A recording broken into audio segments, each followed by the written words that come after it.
first drug I did is fentanyl. The drug class is opioid agonist. The mechanism of action is pain sensation is reduced because the opioids bind to the pain receptors in the brain. The mu kappa and delta receptors are the receptors that opioids usually bind to. The mu receptor is the most important.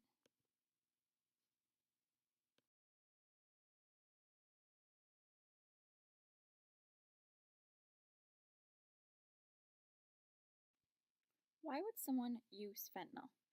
Many people would wonder why someone would use an opioid drug if they aren't an addict. Well, fentanyl can be combined with an anesthesia during surgery and is used for post op pain. If someone wants long term management, they could use a transdermal fentanyl patch. It is important to know that a transdermal fentanyl patch should not be used to short term pain or post op pain.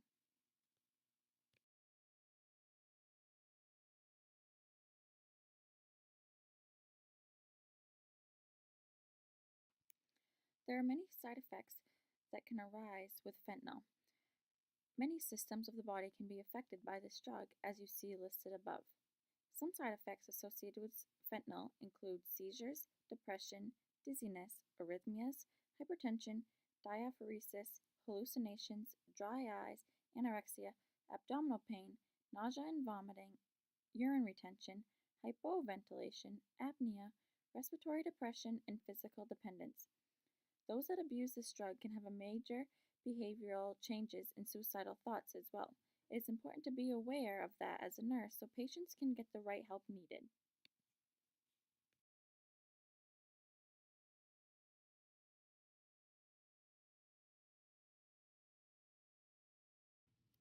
Labs to assess with fentanyl. Amylase and lipase. You would want to assess those before and after giving fentanyl because the levels may increase after the medication has been administered. The serum levels, bilirubin, and creatinine levels should all be checked as well because those may also be increased when taking an opioid.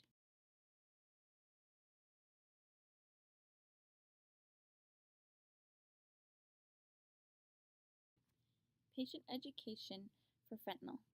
You really want to caution patients about using fentanyl if they are taking benzodiazepines, CNS suppressants, or alcohol.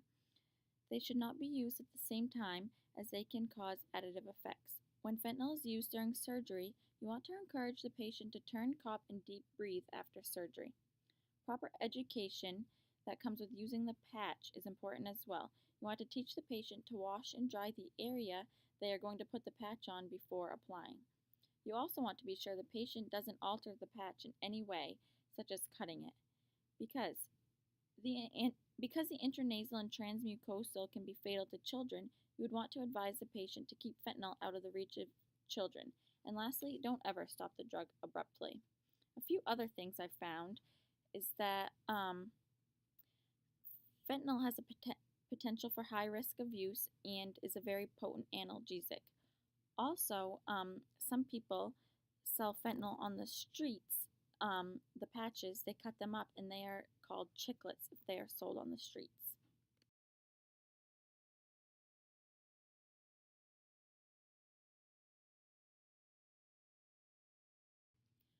Fentanyl can come in IV or IM form, transdermal, which is the patch I was just talking about, or transmucosal, such as pills, and also it can come intranasal.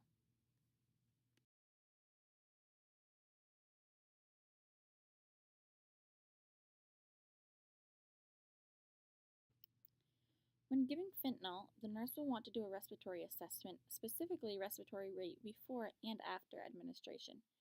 The nurse will continuously monitor oxygen and vital signs. You will want to monitor the systolic and diastolic blood pressure before and after administration of fentanyl. The nurse will also want to assess the patient's response to the drug after it is administered.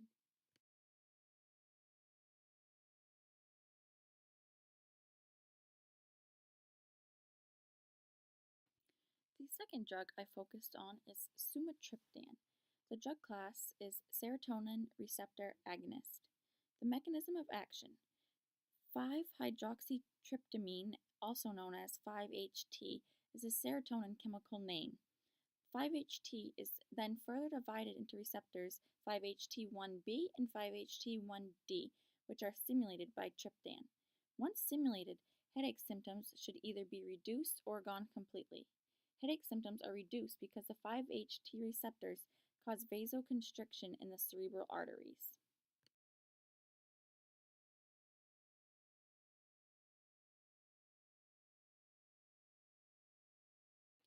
Why would someone take sumatriptan?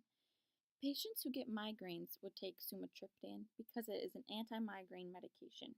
You would not use this migraine for preventative therapy, meaning you'd only take this medication when you feel the headache symptoms coming on.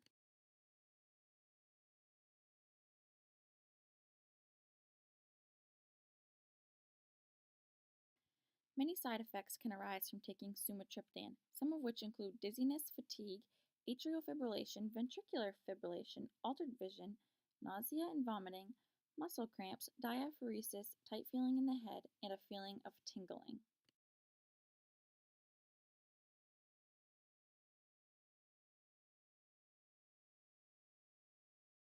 People taking sumatriptan, you'd want to get a liver enzyme levels because they determine the liver and kidney function. The reason that is important is because this drug is metabolized in the liver and secreted by the kidneys. You'd also want to get a complete blood count, BUN, and creatinine level.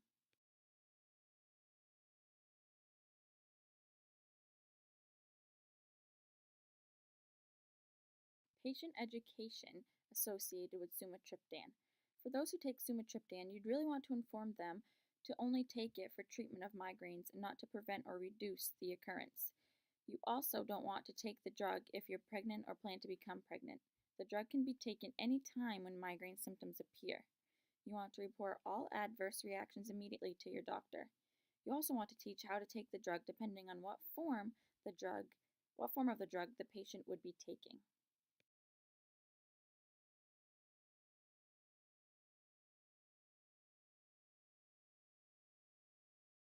Sumatriptan can come in tablets to be taken orally. It can be given in the subcutaneous layer.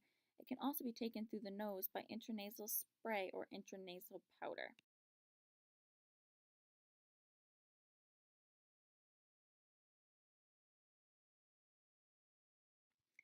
Assessments for sumatriptan. With sumatriptan, the nurse will want to monitor for seizures even if the patient doesn't have a history of seizures. The nurse will also want to monitor the level of consciousness before and after administration, as well as the neurological status before and after. Vitals, especially pulse and blood pressure, should be monitored continuously.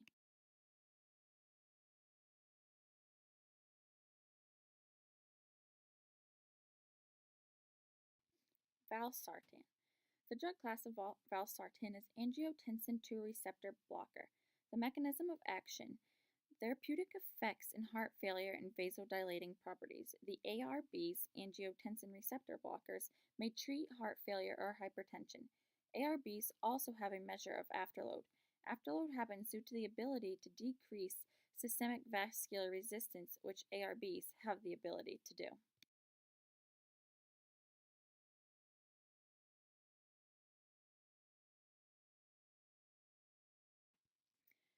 Why someone would take valsartan?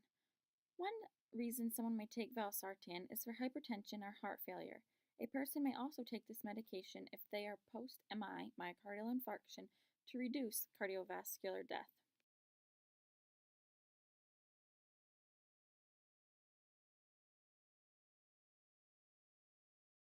Side effects that one may experience who is taking valsartan are headaches, insomnia, fatigue, vertigo, edema, syncope, orthostatic hypotension, rhinitis, abdominal pain, diarrhea, neutropenia, hyperkalemia, back pain, and possibly a viral infection.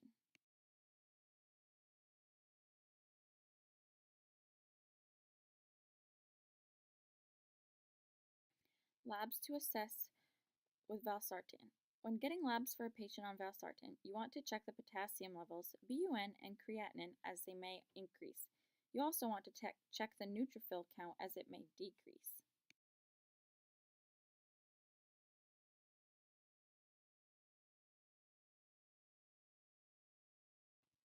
Patient education for valsartan. Advise the patient to take valsartan with food or milk to reduce adverse GI effects.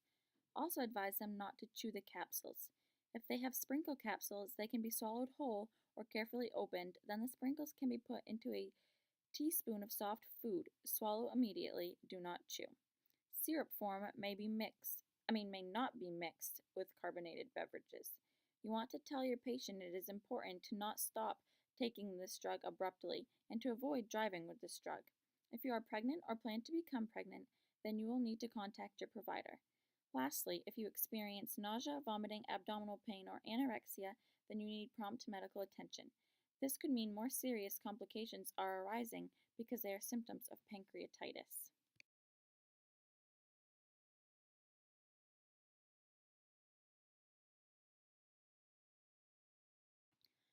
Valsartan can be taken in tablet or capsule form. This drug can only be given by mouth.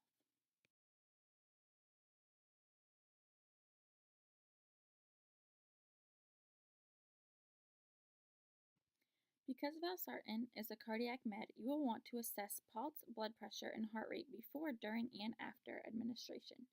You will also want to assess lab values before and after administration, as some may increase and some may decrease.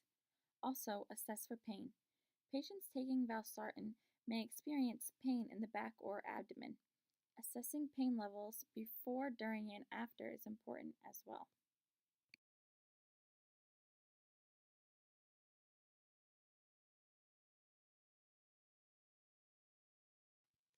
Digoxin. Drug class. Cardiac glycoside. Mechanism of action. The heart's electrical conduction properties are changed. By doing so, the rate of conduction is decreased. When that is decreased, the refractory period becomes extended. This is a positive inotropic effect, which means the contractibility of the myocardium is increased. In the parasympathetic nervous system, a cholinergic stimulation from the vagus nerve is added.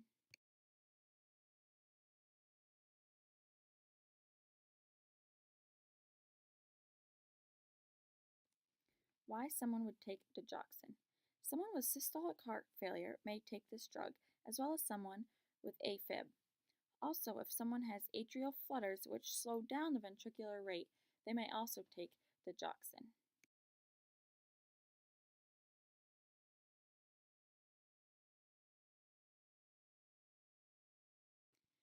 Cardiovascular side effects include heart block and arrhythmias. Central nervous system effects of digoxin include agitation, fatigue, dizziness, hallucinations, and generalized muscle weakness. There are also gastrointestinal effects that can occur with digoxin, and those are nausea, vomiting, diarrhea, and anorexia.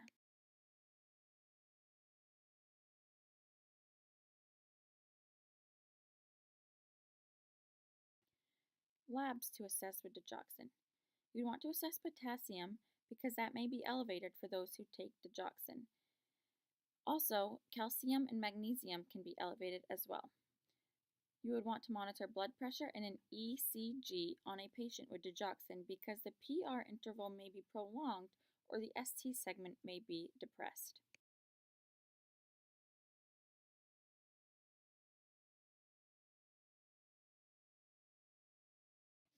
Patient education when dealing with digoxin. Teach the patient how to take their own pulse and have them report if it is less than 60 or greater than 100 beats per minute, and if there are skipped beats or rhythm changes. Patients would want to report all side effects immediately. Encourage patients to eat a consistent amount of potassium rich foods. You also don't want the patient substituting one brand of digoxin for another, as well as they need to avoid using herbal supplements. If they need an herbal supplement, then consult with a doctor before taking one.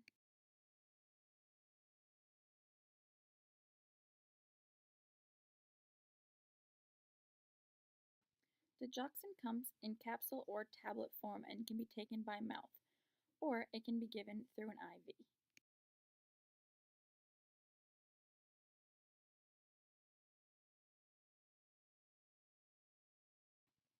With digoxin, assess the patient for shortness of breath and edema prior to administration.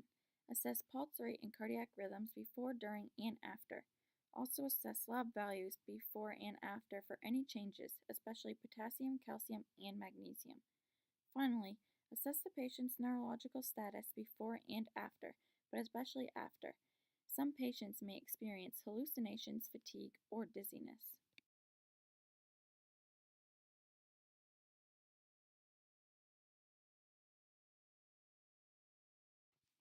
The last drug I did is diazepam. The drug class is it's a diazepine. The mechanism of action. With the use of benzodiazepines, the hypothalamus, thalamus, and brain's limbic system are affected. There is an uncertain mechanism of action for benzo drugs, but the receptors are adjacent receptors of the GABA receptors. GABA influences the central nervous system activity and it stimulates the brain. It is also the brain's primary neurotransmitter.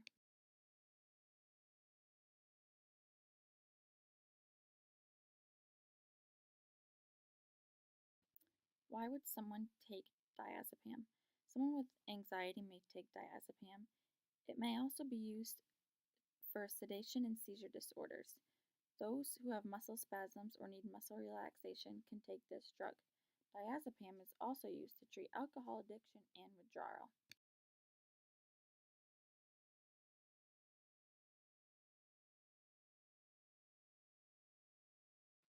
Many side effects can arise when taking diazepam. They include drowsiness, slurred speech, tremors, depression, changes in EEG patterns, bradycardia, hypotension, blurred vision, nystagmus, which is rapid involuntary eye movements, constipation, diarrhea, incontinence, and neutropenia.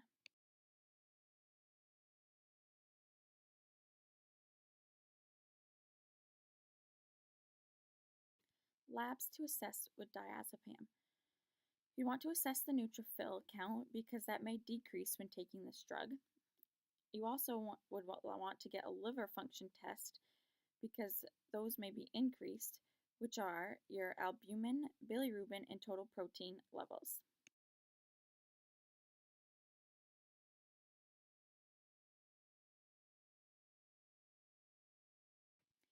Patient education for diazepam. When taking diazepam, caution using opioids, CNS depressants, and alcohol. You want to report all adverse reactions to your doctor. Activities requiring alertness should be avoided until drug effects are known. Smoking may also decrease the drug's effectiveness. A big point for women to remember is to avoid taking during pregnancy because the drug has potential hazard to the fetus if used while pregnant.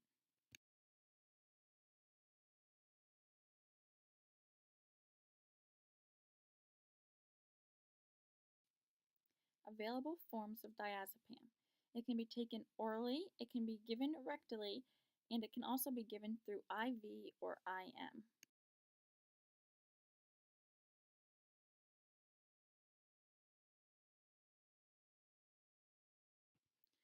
Assessments to be performed with diazepam. The nurse will want to assess baseline vitals, pulse, blood pressure, and respirations before administration, and assess behavior and level of consciousness before, during, and after. The nurse will also want to assess the eyes because one of the side effects of diazepam is rapid eye movements that are involuntary. Along with that is the assessment of the GI tract. Assess patient's bowel movements as the patient may develop diarrhea, constipation, and may become incontinent.